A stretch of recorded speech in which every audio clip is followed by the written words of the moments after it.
we've got to start with Geeta Dhyanam, so let's do that. Does everybody have it?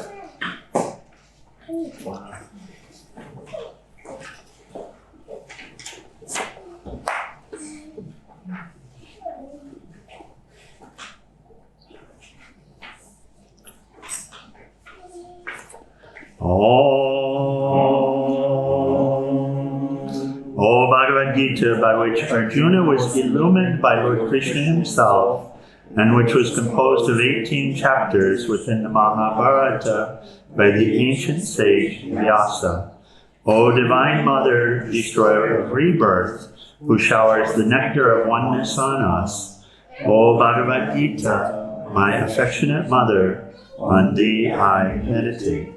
All the Upanishads are the cows, the milker is the cowherd boy Krishna, Arjuna is the calf, people of purified intellect are the drinkers, and the milk is the supreme nectar of the Gita. My salutations to the Lord, who is the source of supreme bliss, whose grace makes the mute eloquent, and the crippled cross mountains. Adiyam Tat Sat. Okay. So what did we bring out of the discussion yesterday?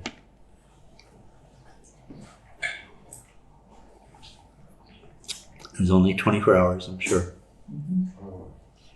Davey. Okay, we should do things without expectation of results. Give things to the Lord. For why? Why? Why? Just So what? We should stop at a stop sign. Why? The reason we stop at a stop sign is either because we feel it's the right thing to do, or we're looking around and we don't want to get caught for not doing it. So why should we do this? Why should we engage in activities and do our duty without expectation of fruit? Why should we do our duty? to be present, Why? because that's where God is. Because? God is here now. Okay, so what?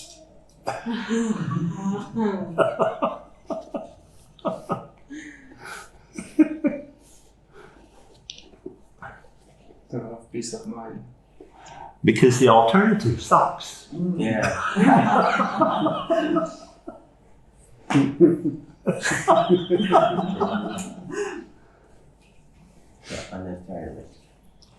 Because the alternative is pretty much non-stop suffering.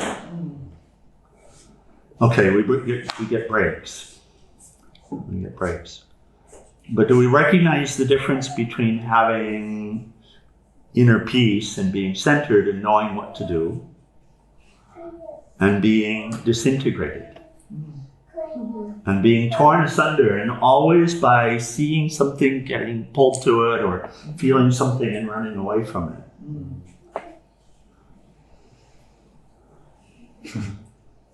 Yes? So how is it that doing your duty then is beneficial? Let's see what we're catching here.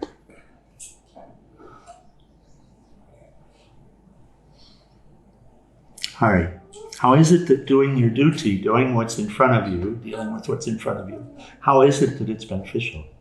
To have peace of mind. To have peace of mind. To have peace of mind. Let me see.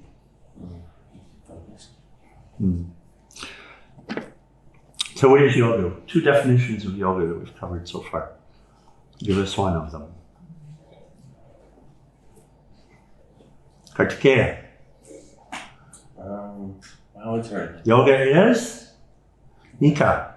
Yoga is? Well, union, but union is with the divine to know yourself. Now, we're talking specifically about what Lord Krishna has given us here in chapter 2 so far. Gopala. Equanimity of mind. Yoga is equanimity of mind. And then the second one that we were just given? Skill in action. Skill in action. Okay, so we'll pick up here and continue. So we pick up here, Sloka 50, we had just read. We read this at the close yesterday morning. The one who has trained the mind to stay centered in equanimity in this life. Is it possible to train the mind to stay centered in equanimity? Yes. Yeah. It's possible to train it some, a little bit, isn't it? Mm-hmm. How do you train the mind to stay centered in equanimity? Based on what we're hearing so far from Lord Krishna, how do we do it? Remembering impermanence? Didn't you say that at the beginning? Like remembering, like, okay, if it's hot now, it'll be cold later. If I'm in pain now, this will pass. This isn't. How do we train the mind based on what we've heard so far and what Lord Krishna is sharing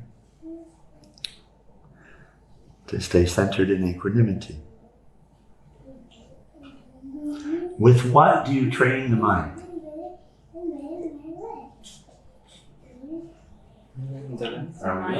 The intellect. Vivek, discrimination. Right? Conscious mind. What mind are we training?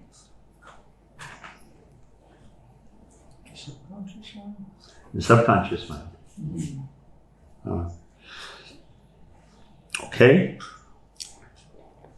How do you train the subconscious mind with the intellect? This is just very practical stuff. We know this. Repetition? Repetition. Okay. Abhyasa yoga. Constant practice. Constant practice of what? Impulse. Controlling your impulse. Controlling. Self-control. Constant practice of self-control. Very good. Constant practice of self-control. That's Raja Yoga, by the way. That's what Raja Yoga is. Yes, Hari? Constant practice of self-control. Constant practice of self-control. So what are we wanting to control? Monkey mind. Monkey mind. Very good. The monkey mind, which is doing what? Jumping from? Impulses, yeah. Jumping from tree to tree. Jumping from object to object. Yes? Jumping from object to object. Does it jump? Does it care about painful objects or pleasant objects? Yeah. It still jumps, right? It still jumps. It doesn't actually care. It still jumps. It jumps towards one and it jumps away from another one, yes? Yeah. So what's the difference? As it relates to peace of mind, what's the difference? Neither of them bring peace of mind, right? So monkey mind, clouded mind also we can say. Yeah. Dull mind. Dull mind, okay. So how do we train it? Give us one technique to train this mind. Just one. Mantra. Okay, very good. Mantra, repeating mantra. Let's have another one. Stop a habit. Meditation. Meditation, okay, very good. Let's have another one. Oh, you stop a habit. Like if you have a habit of doing something, you just say, okay, I'm not going to do that. So you do that with your intent and willpower, correct? Yeah. And when do you give up on it? It builds. When do you give up? When do you say, I can't change it? And you realize it's overwhelming. Now the correct answer would be? Nuts. Never.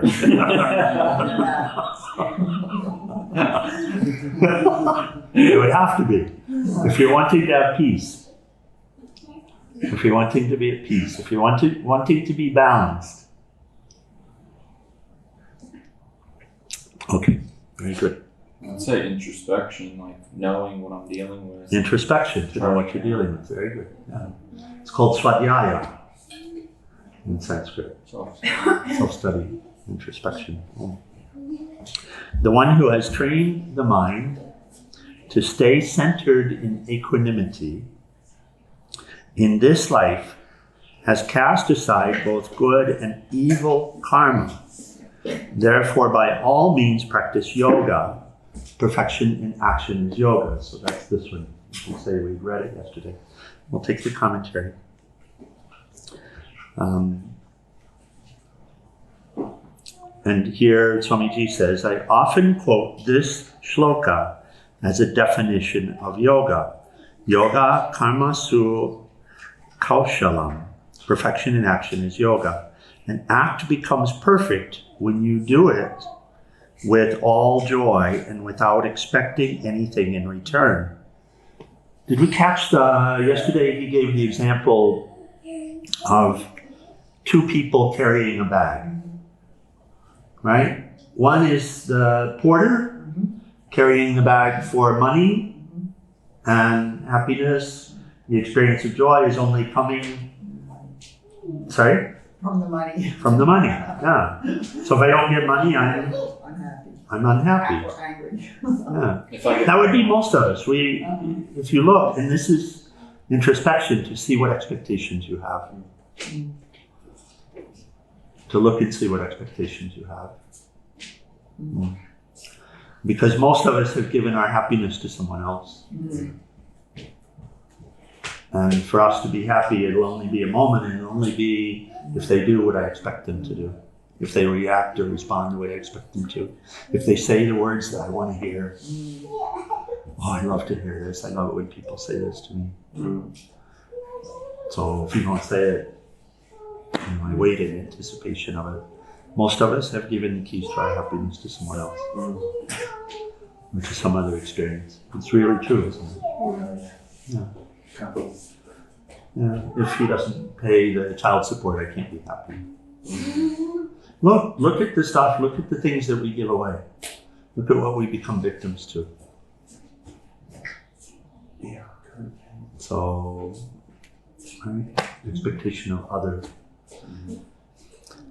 So here, Lord Krishna is teaching another way to live,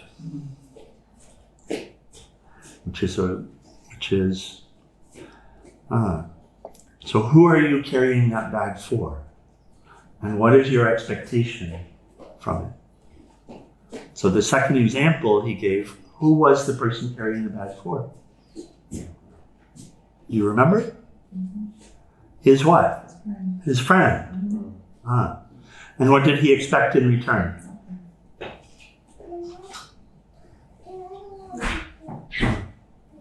So his experience was joyful. Why isn't everyone your friend?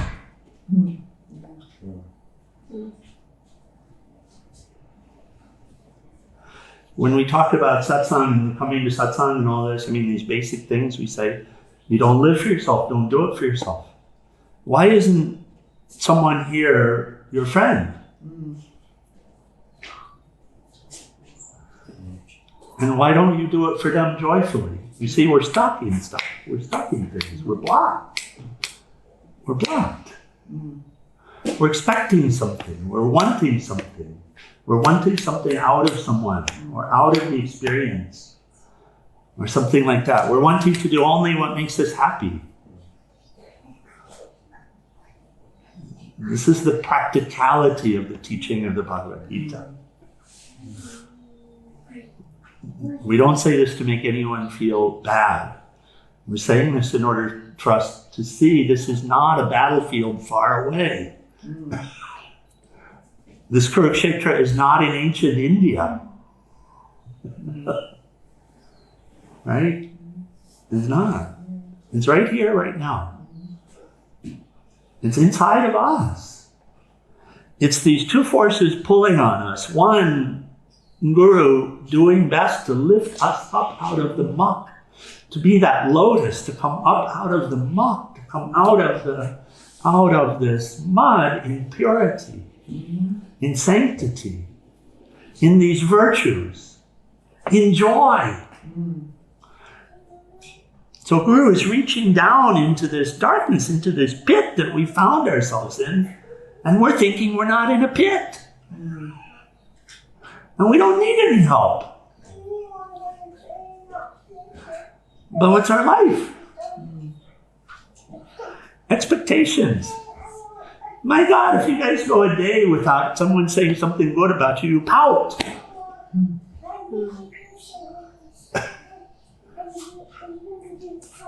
If you're not able to do what you want to do today, it's a terrible day.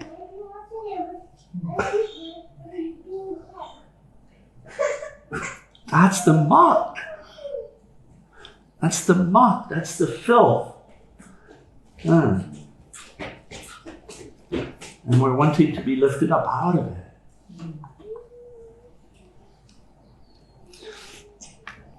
So the one who's trained the mind to stay centered in equanimity in this life has cast aside both good and bad karma. Therefore, by all means, practice yoga.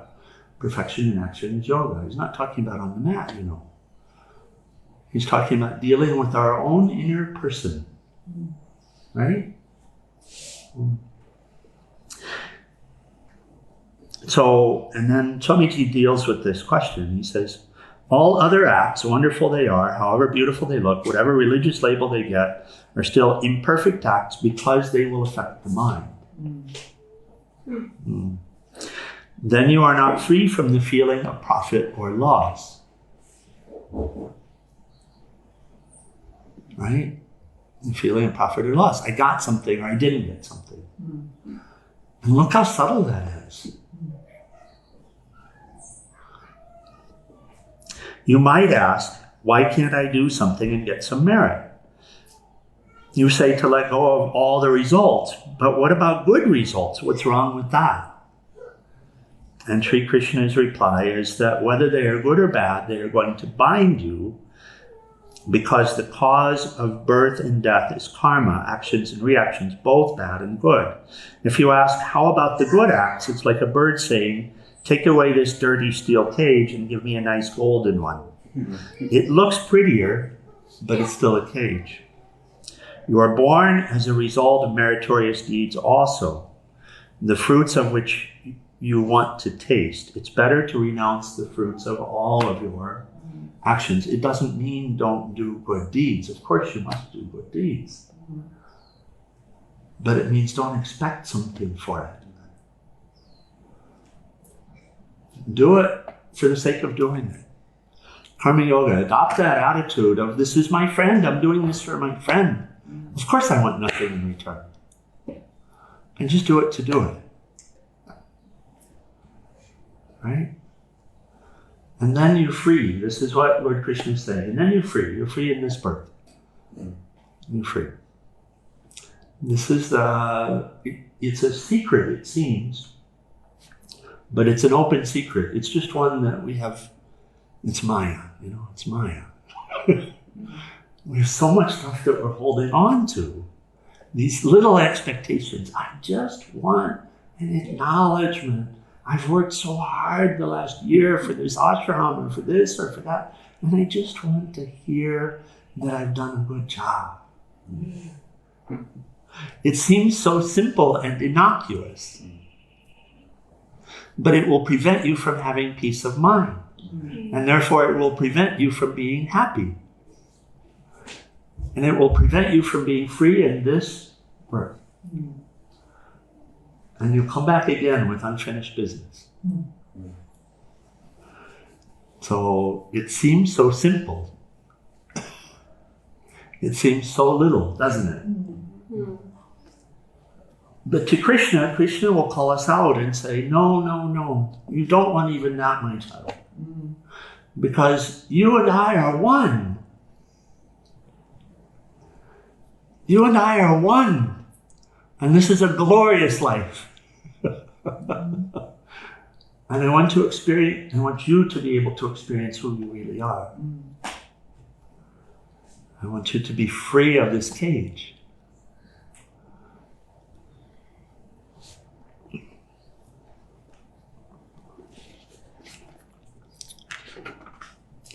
But of course, Swamiji continues, of course, it's not that easy to renounce both good and bad to begin with. Therefore, we sometimes suggest instead of bad acts, do good, at least for the sake of merit. But whatever it is, good or bad, it affects you in some way and it brings birth and death. That's why at a certain point you are advised to renounce both. Not to renounce the action. Right? Not to renounce the action. To renounce that so subtle expectation of a reward for it. That's what's making us the miser. That's what's causing us to still be here amongst the pails of garbage, the compost. Does that make sense? Does it?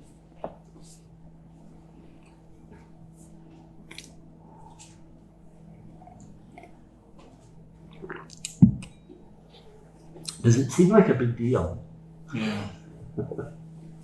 Does it explain something about what we've been dealing with? Yeah. Can we see something? Yeah. Again, this Maya, it's funny how this ego works, but the littlest thing it'll hold on to, just as its own personal identity, Yeah. and then we'll give it this life force, and we'll participate in its defense. What's that? Intellect, discernment. We'll fall into but it's just a little thing, it's not a big deal. There's a conditioning where you need to make money, we need to do something to make money to survive. Yeah, that's that tape. Mm-hmm. That's that tape. But you know that all around you are examples of the falsehood of that argument. Stress that makes. I've met people that live on the streets that are far happier than most of us. Yeah, they don't have these worries, but they have other worries.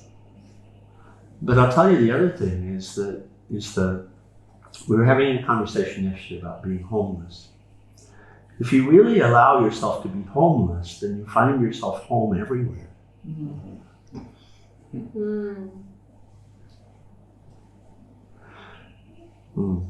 Arjuna is coming here from the place of having absolutely nothing, having taken everything away, having had everything taken away. And so he's actually primed for the program, primed for the teaching, because he's dealing with that. He's even having to give away his sense of pride and all of that. He's having to give everything away. Because Lord Krishna is telling him, just do what I'm asking you to do your duty. Do it for the sake of duty. But he's told him why, right? He's told him why. Yeah, that makes sense, the little thoughts that sneak in, because sometimes I'll be like doing the karma yoga and I'm like, why are other people doing this? Or like, it needs to stay this way. And I'll be like, there'll be anger creeps in and then it like is there and I let it come through and now I'm like festering with it. And there's no peace of mind, there's no meditation. And it feels like so righteous. Yeah, it feels correct. It feels correct. It feels like they're the problem. Like and it's so subtle. Yeah. Yes? Thank you for sharing that, for being honest about it. And we all want the ability to be honest with ourselves about this.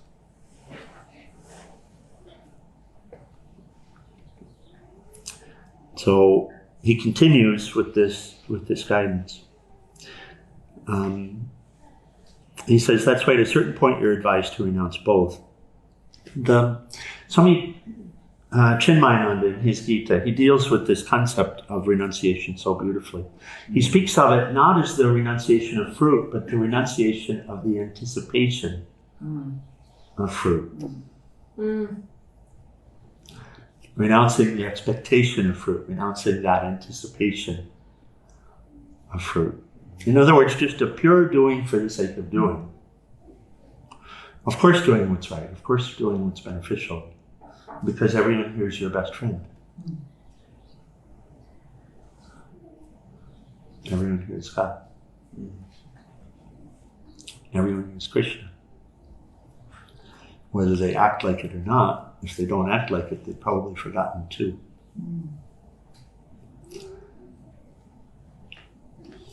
So, in this case, we do our best just to do what's proper, what's beneficial, for the sake of doing it. And then we're able to experience that joy.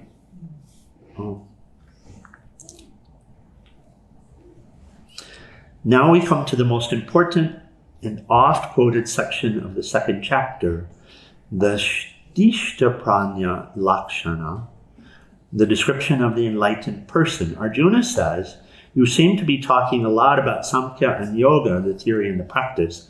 Are there people who have achieved this goal, who act with the realization underneath everything they do, whom you would call enlightened people? Are there people whose minds are always steady and tranquil, who perform perfect action always? If so, let me hear of them. So that's the question that Arjuna asks directly here in a while. But here Lord Krishna answers that question. Number 51, enjoying equanimity of mind, renouncing the fruits of their actions, free of the bondage of rebirth, the wise undoubtedly go to a stainless state. Stainless. Stainless meaning not taking on anything. Yeah. But stainless also implies full in this way. Full, complete. Having transcended worldly actions. This whole karmic wheel. 52, when your understanding transcends delusion, then you are indifferent to things you hear about and things yet to be heard about. This is a famous one. When your understanding is what aspect of this mind? Understanding is, you said it earlier, just please. Intellect. Understanding is the intellect, correct? Mm-hmm. We all, okay. You understand with the intellect. The subconscious is reactive. But your current understanding is right here, right now. So, when your understanding transcends delusion, do we see that almost everything here, almost all of the actions, they're deluded? Are we able to look at our own stuff and see our own deluded actions? All the things that we did in order to be happy and how none of them worked. Can you see it? Draw in the blank.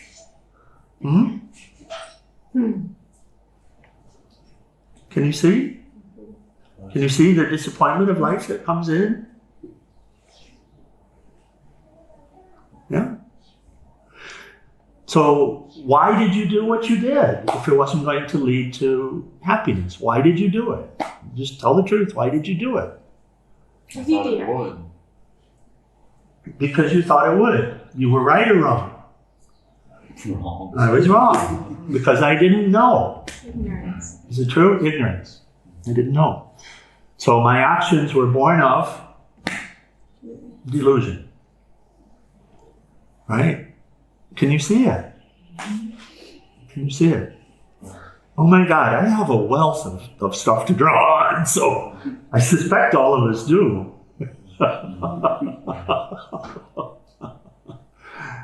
And so we look around and we were doing what we thought everyone else was doing, right? We're all engaged in the pursuit of happiness.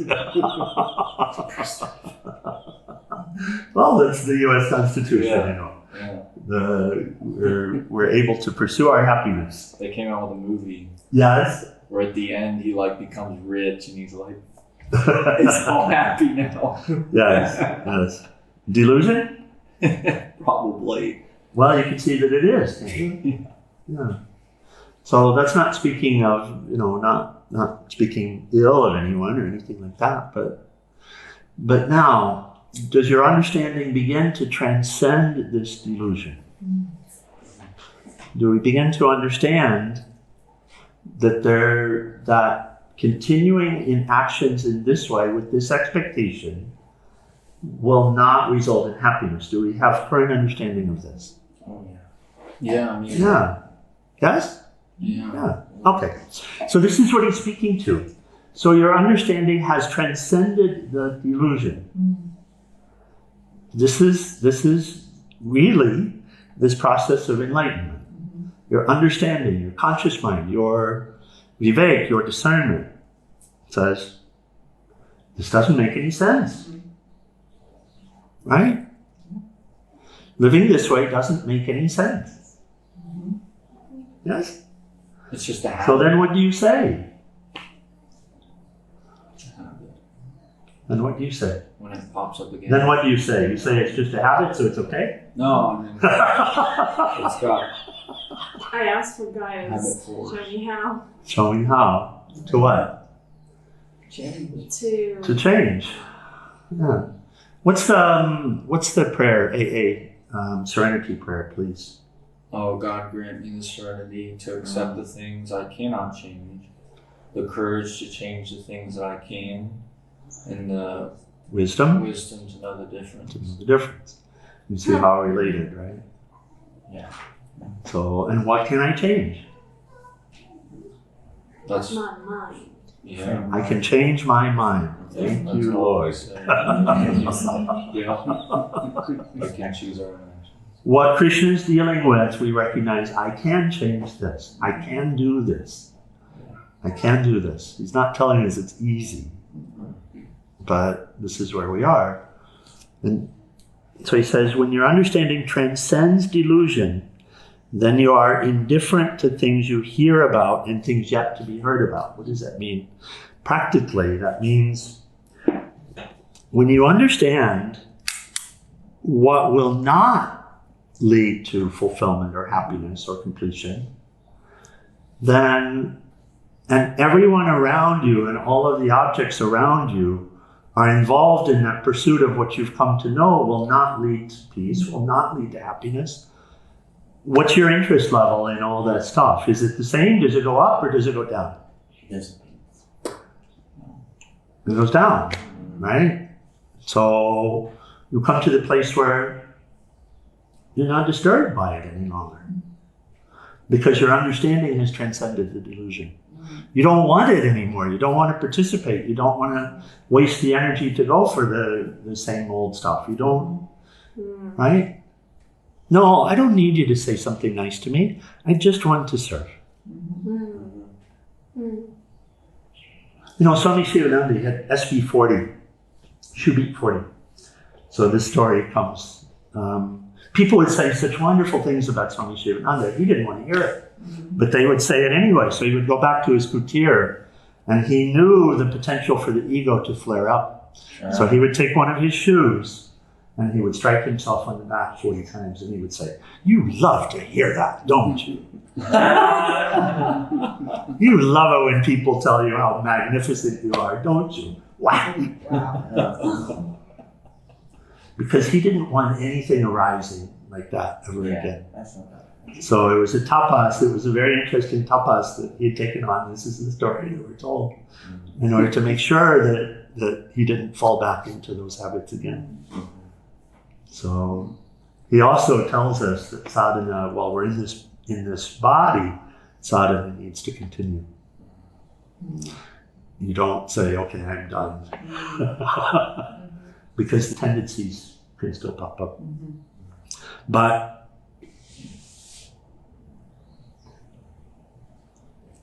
if our understanding transcends this delusion, and we understand, no, I don't want someone to compliment me. And no, if they say something bad, it's fine.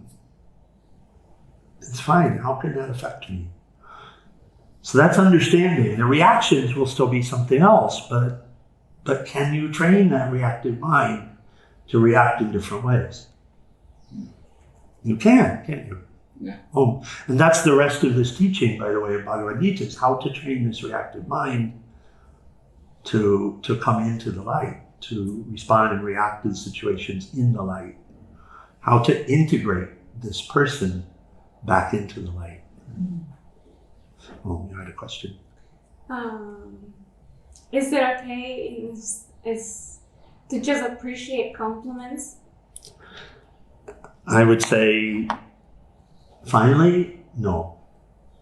You just do it for the sake of doing, and you see God everywhere. God plays this way with us. This is from Pilgrimage. So we're always being encouraged and we're always being moved along to learn. And the learning experiences tend to be what we call painful. Because you don't learn anything when somebody smiles at you or tells you something good. But you do get a confirmation of sorts when it happens. So if you look at your life, you'll find a mix of the two. And that's all the one teacher working with each and every one of us to give us our lessons and then encourage us along the way. So in pilgrimage, people would smile. And one day it happened that I realized every one of these smiles is God. And everything has a purpose. So what's the purpose of a smile? The purpose of a smile is to encourage you, to lift you out of the muck for a moment. So yeah, you can appreciate it, but the expectation of it, no. Because the expectation of it kills you. Because after a while, you expect everyone to smile. You expect everyone to treat you this way because it made you feel good. Right? So we want to be able to be free of that. And then you can feel good all the time. Okay, let's close with final prayers in our TPGD. Oh, not page 80, page 174. Yeah.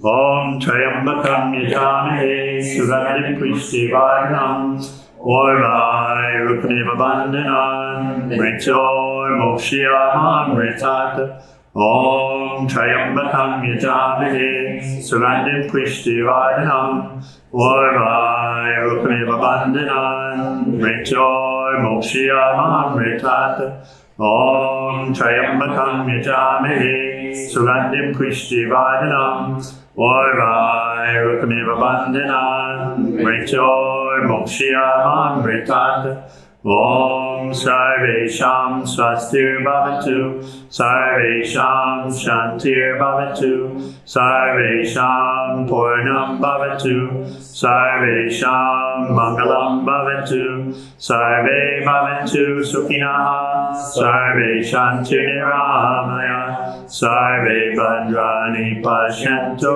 Makashit Dukhabhat Bhave Asato Ma Satgamaya Tamaso Ma Jyotir Gamaya Mrityur Ma Mritam Gamaya Om Purnamida Purnamidam Purna Purnamudashyate Purnasya Purnamadaya Purnameva Vasishyate Om Shanti Shanti Shanti. Universal prayer. O adorable Lord of mercy and love, salutations and prostrations unto thee. Thou art omnipresent, omnipotent, and omniscient. Thou art Satchidananda. Thou art existence, knowledge, and bliss absolute. Thou art the indweller of all beings. Grant us an understanding heart, equal vision, balanced mind, faith, devotion, and wisdom. Grant us inner spiritual strength to resist temptation and to control the mind. Free us from egoism, lust, anger, greed, hatred, and jealousy. Fill our hearts with divine virtues. Let us behold thee in all these names and forms. Let us serve thee in all these names and forms. Let us ever remember thee. Let us ever sing thy glories. Let thy name be ever on our lips. Let us abide in thee forever and ever. Amlo Satguru Shivananda Maharaj ki Jai. Amlo Satguru Saraswati Murni ki Jai. So let's rise for our tea, page 210.